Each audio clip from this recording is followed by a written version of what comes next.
Tumetoka zama za kiza, tumekuja kuingia zama ya awamu ya 6. Awamu ya 6 mama alipoanza kaanza nani? Rais. Na ara 4, si ndio?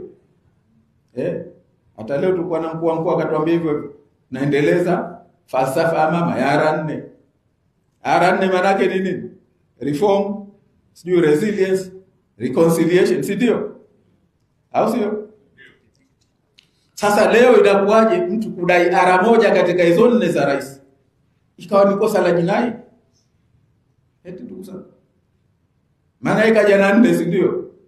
Kuna wengine wanasema sasa tunataka reform, mmekuwa kudai moja katika hizo ambazo wewe mwenyewe ndio ulioanza nazo. Linakuwaje kosa la jinai?